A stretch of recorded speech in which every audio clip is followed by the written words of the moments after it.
Well, so previously when we first started Ooga Booga, it was generally just whoever asked us, right? If you asked us, yeah, we'll integrate you. It was very easy. But now, since we've sort of established the traction that we have, um, there's multiple products being built in the pipeline.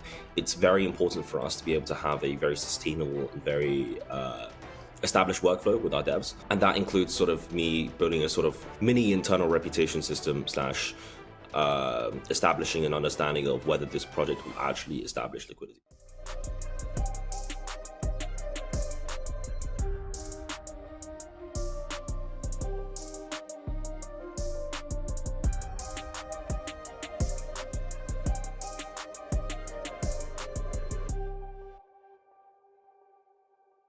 Hello, hello. Today we are talking one of the top yappers in the Berachain ecosystems, but more importantly, a great builder and supporter within the ecosystem. This is BlockHunters Voices, the podcast with cool kids from the blockchain space. I'm Joachim Vuju, your host. Ooga Booga, Kevin, how are you, brother? I'm not bad, thank you. How are you, man? I'm excellent. Good day. And a great time to be alive, in my opinion. Absolutely. Let's start a little from the beginning. What's your background before crypto? What were you working on before you made the jump into this space? Sure. Yeah, no, I was working on some very, very boring things at the Bank of China. Diplomatic finances, not sure whether that should even be a job title anymore. Mainly just working on like KYC and AML procedures, such as, stamping people and checking whether they were terrorists or not, whether they wanted to open like bank accounts and stuff. But during that time, while I was at the Bank of China, I got some sort of like order book experience.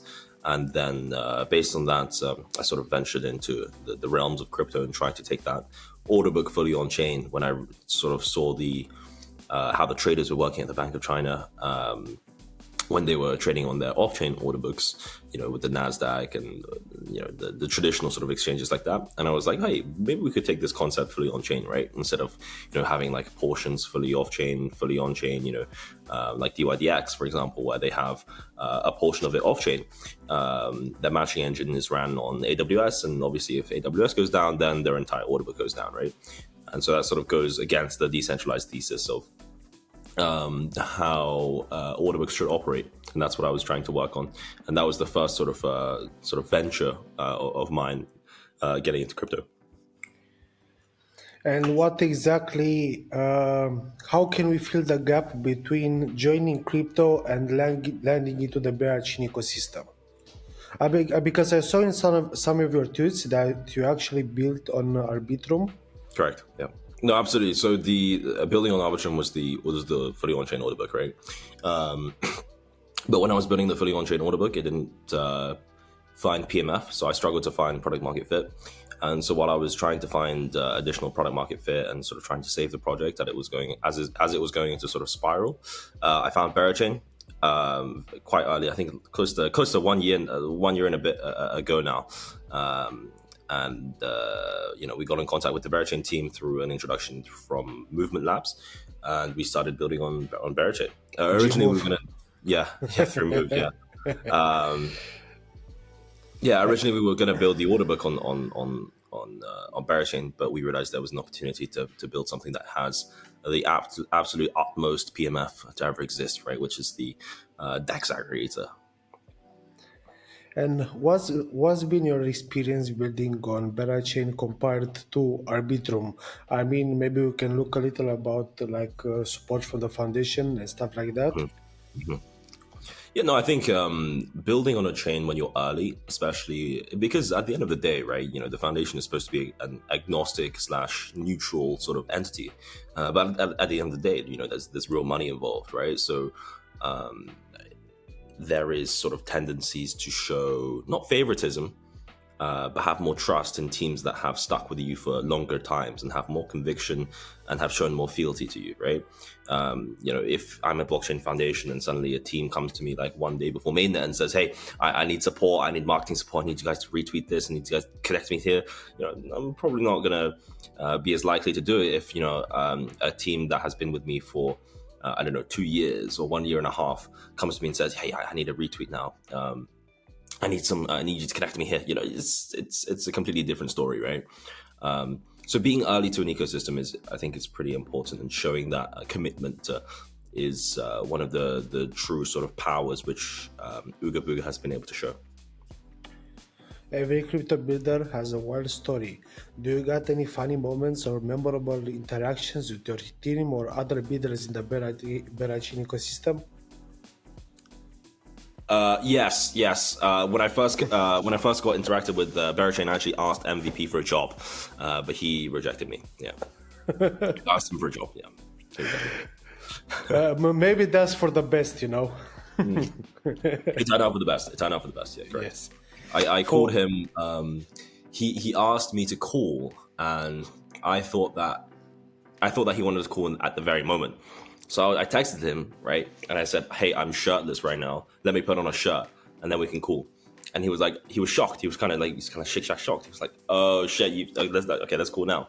And then we hopped on a call for like an hour and a half, and then it went off from there, right? For anyone unfamiliar, what's a high-level overview of Ooga Booga? What exactly does a DEX aggregator do, and how is your approach different from other competitors like Sushi or others? Sure. So a DEX aggregator is essentially someone that or something that looks at all the liquidity sources in an ecosystem and finds you the best price. The best way of explaining this is, for example, if you're booking a flight, let's say you're booking a flight to go skiing, you want to go to the south of France or north of France, I think the south of France, go skiing. Wait, where are the mountains in France? I think north, North, yeah, I think north. Yeah, south is Cannes, and French Riviera and stuff. Southern France is hot. Yeah, Yeah. somewhere in France. Right? You want to go to somewhere in France. You're flying from London, and you want to find the best price, right? More than likely, you're probably using a service like Skyscanner because you don't want to go directly to the sort of airline itself because there's multiple different airlines flying out from London to France. And multiple different sort of price variations and discrepancies, right? So not only are there multiple different sources, but there are multiple different sort of prices being offered, right? And that's essentially what a DEX aggregator is in crypto as well, right?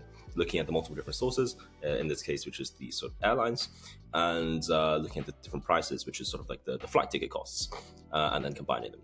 The slight sort of discrepancy is that with the DEX aggregator is that you can sort of combine different routes, right? So you can have some sort of liquidity going to route A and then some coming to route B and then conjoining them both and then routing them to C. I don't know if you've ever used Ooga Booga as a DEX aggregator, you can see this sort of route path going wild sometimes, right?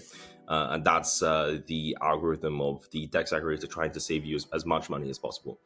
To address the latter part of your question, how do we sort of compared to other competitors, such as 1inch or ODOS, we like to sort of think about integrations in 3 tiers, right? The tier 1 is sort of like AMMs, order books, UniV2, UniV3, standard integrations. Like everyone has this integration, so as an DEX aggregator.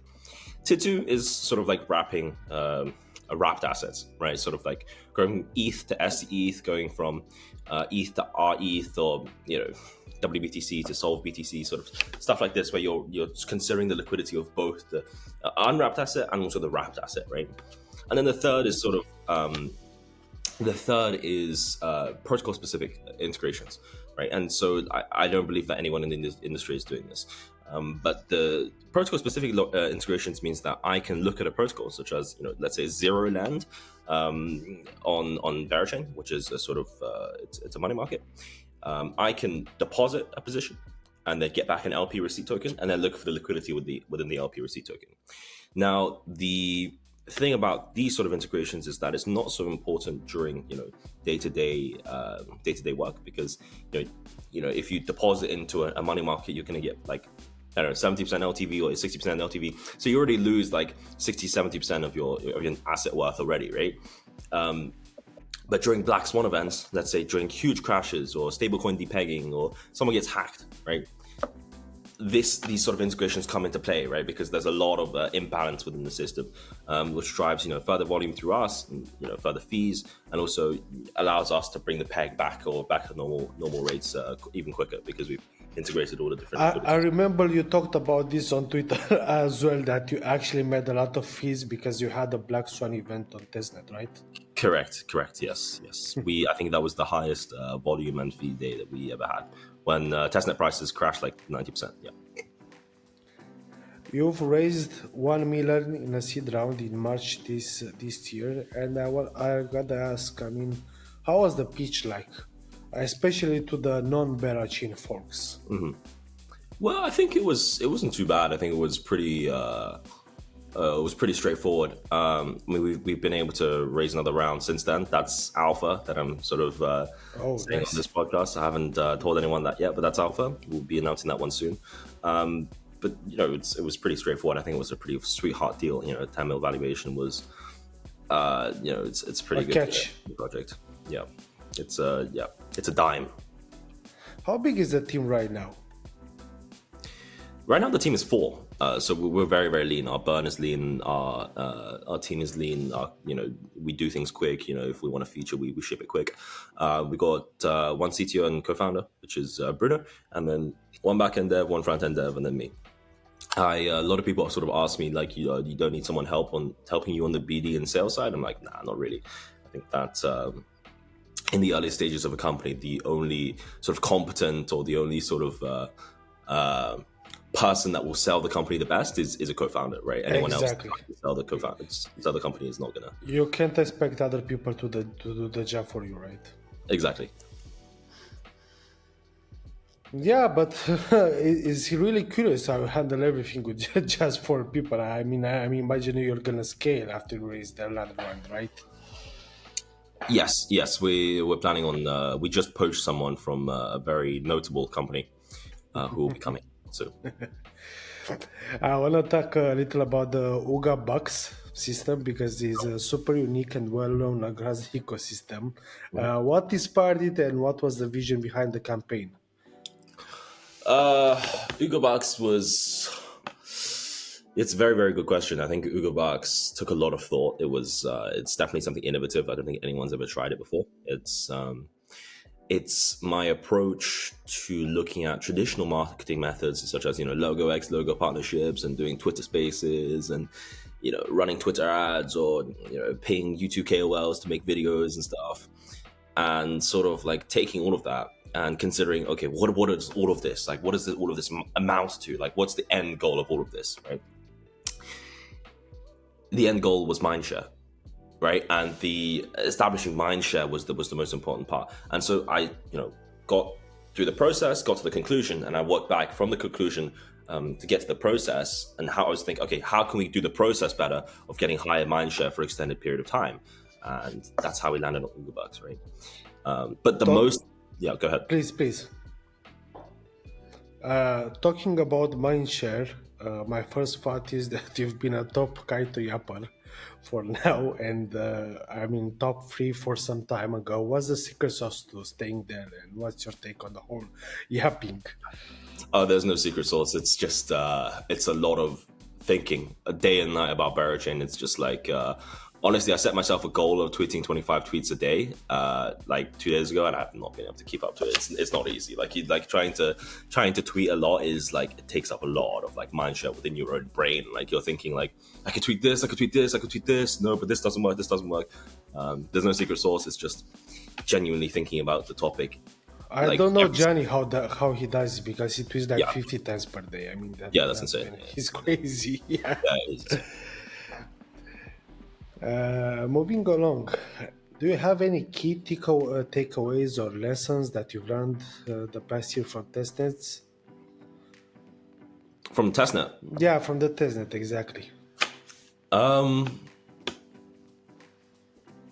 what kind of takeaways? Like sort of like emotional or like strategy for people? It could be emotional, it could be technical, it could be everything that is memorable for a testnet. You should also take in consideration that the Berachain testnet is not like any other testnet, so you interact with a lot of folks. So Yeah, no, I think that the testnet was interesting for people that interacted with the enshrined stamps. So Bex, Bend, and Bubs. I think that the external ecosystem tabs such as ours, Kodiak, Infrared, we'll get engagement and we'll have users, but most of the influx and most of the flow coming from new Berachain users, like when Berachain mainnet comes, will come to the enshrined dApps. because those are the most trustworthy. Those are, foundation backed. Those are like, got the most sort of basically trust and sort of like most audits, and that's what people will probably want to use. But after a year, it's probably going to slowly start, seeping out to external dApps such as, Kodiak and us and stuff. Even though people may understand that Ooga Booga has better prices, people may still use Bex because that's just sort of like It's the foundation standard DEX. exactly. But how do you decide which protocols you prioritize in selecting? For integrating. Yeah, for integrating, yes. Well, so previously when we first started Ooga Booga, it was generally just whoever asked us, right? If you asked us, yeah, we'll integrate you. It was very easy. But now, since we've sort of established the traction that we have, there's multiple products being built in the pipeline. It's very important for us to be able to have a very sustainable and very established workflow with our devs, and that includes sort of me building a sort of mini internal reputation system slash establishing an understanding of whether this project will actually establish liquidity. Because there's a lot of like these projects saying, yeah, I'm going to deploy on Berachain, but are you actually going to have liquidity? Is there actually going to be like any point in us integrating? Like an integration for us, right, takes like 1 to 2 weeks, maybe even 3 weeks sometimes if it's like a very, very custom one, right? So is that a point in us wasting like close to 2 weeks, 3 weeks, building integration when you don't even have liquidity on mainnet, right? So for me, it's like I have to make that judgment call whether to actually take that request from that project, internalize it, and then push it to my devs and say, hey, this is now in the pipeline. Let's build this. Yeah, but I think we've been running testnet for almost a year, right? Because we started in January. So Yep. I think we really have a good idea who are the players in Berachain and who will actually bring liquidity. Yeah, no, absolutely. Yeah, no. I think that's a very, very good point. I think that once we see Boyko's commits, like the liquidity committed to Boyko, we'll get an even better understanding of like exactly who sort of will have the seeded liquidity from the start as well. Exactly. Your fee model only charges when you're beating both Bex and Kodiak costs by at least 0.15%.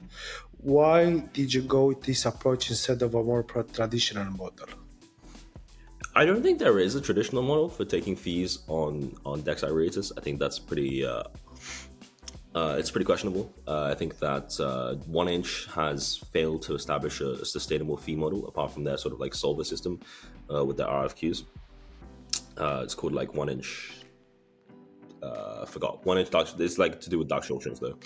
And Paraswap, is sort of going into a death spiral. So they've started charging front end fees, like 0.15% on the front end fee.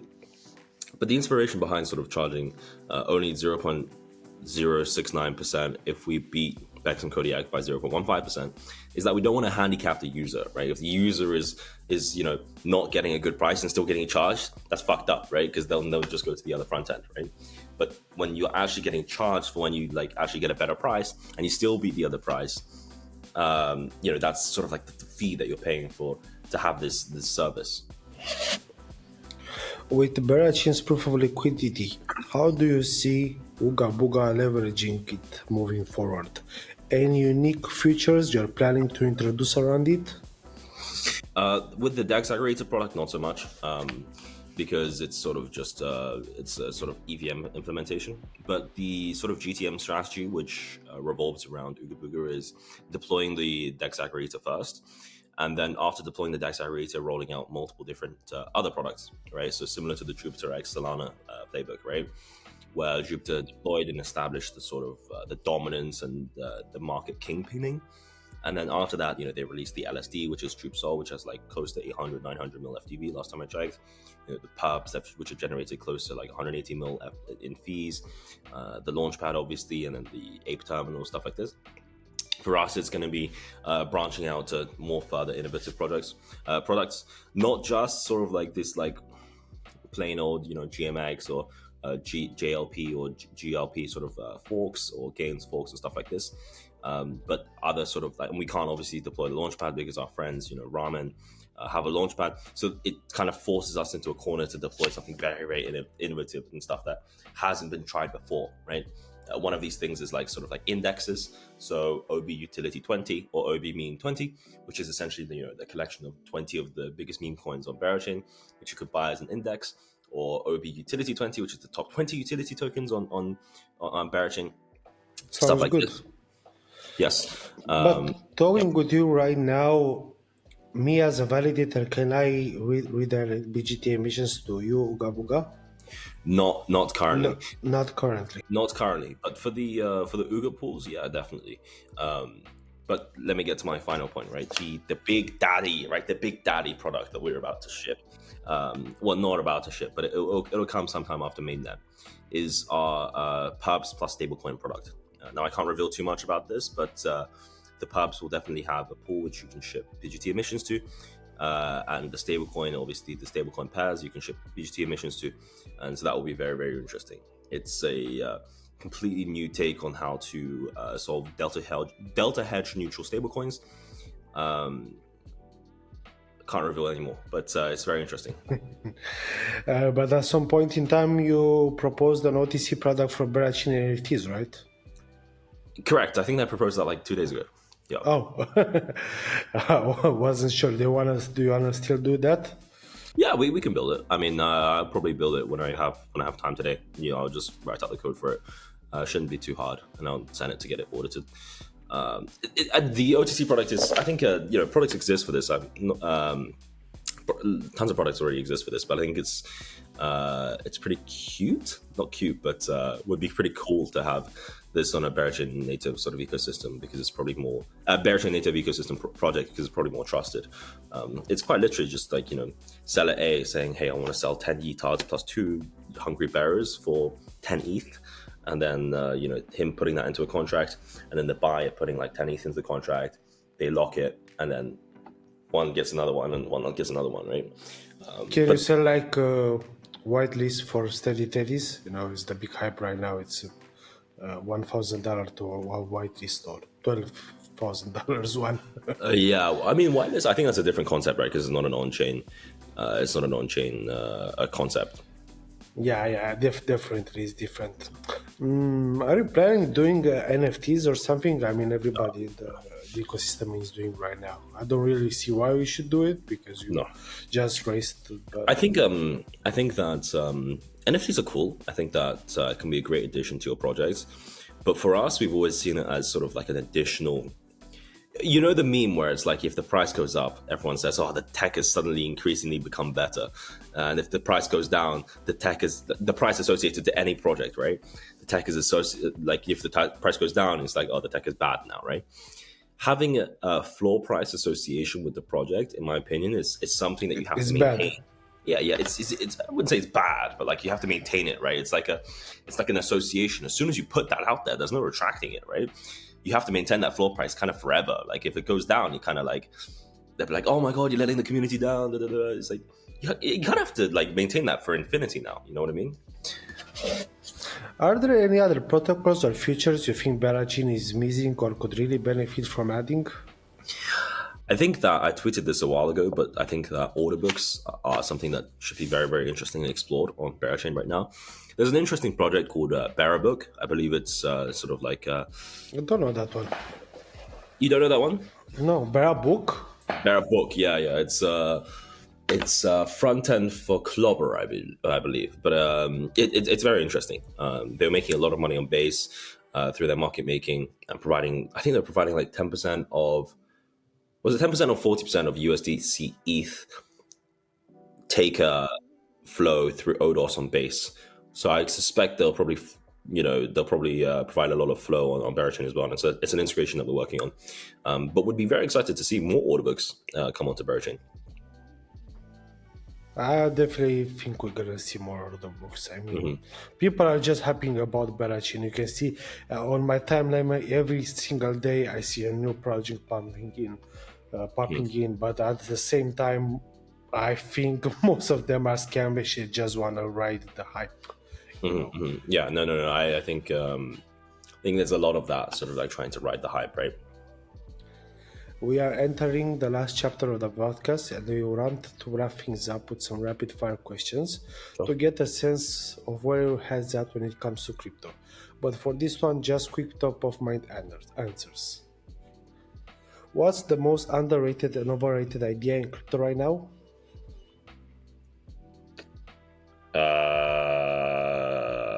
Bridges.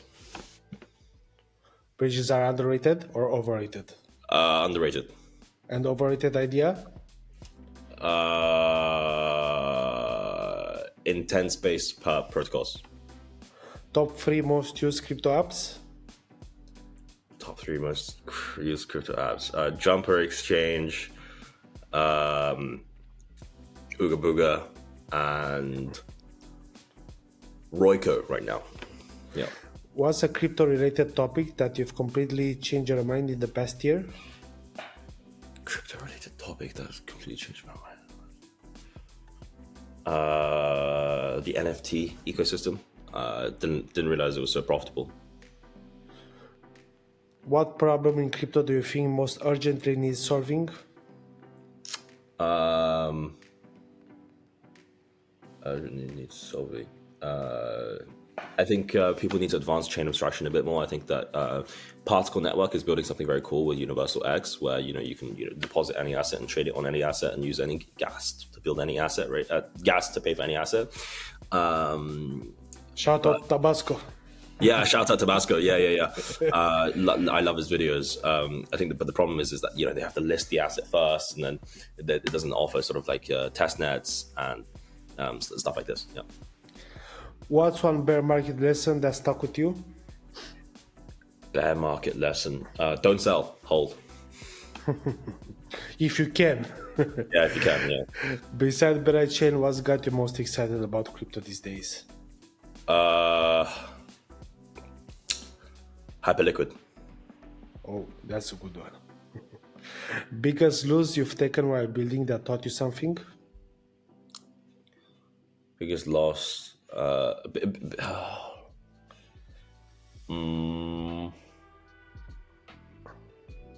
Not sure. I don't really have any losses. Oh, every loss is a win, right? So. Yeah. It's all good. And the last one, any advice for fellow Berachain builders that want to start out or are building and maybe lost or something? Social climb your way up. Talk to people and get connected from that person to another 3 people, and then from those 3 people ask for 3 connections to other 3 people. That's kind of how I started. I was like, damn, I really want to get into this ecosystem. I DM'd one person, and from there, now I'm talking to everyone in the ecosystem, right? So social climb your way up. That's how the world works. Great advice, Kevin. I really think it's important, and the yapping leaderboard on Kaitos surely helps. Yeah, no, I think that's putting yourself out there on Twitter is very helpful as well. Yapping is a crucial part. Thank you very much for hopping in and telling us your story, your journey.